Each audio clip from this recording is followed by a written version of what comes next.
Beredar sebuah video yang meresahkan warga Kota Bogor memperlihatkan seseorang yang melakukan aksi merugikan banyak orang.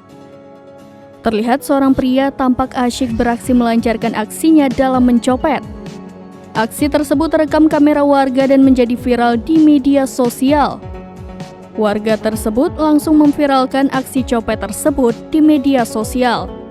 Usut punya usut, aksi tak terpuji seorang pria itu dilakukan di Jalan Insinyur Haji Juanda nomor 98 RT 1 RW 1 Gudang, Kecamatan Bogor Tengah, Kota Bogor. Terlihat dalam rekaman video amatir, copet tersebut menggunakan topi, baju abu-abu, masker hitam dan celana jeans. Ia mondar-mandir di dekat lokasi kejadian. Terlihat dua korban berbeda, tasnya disayat oleh si pencopet tersebut. Namun aksi pencopet itu gagal karena korban menyadari ada yang mengikuti mereka dan menengok ke belakang.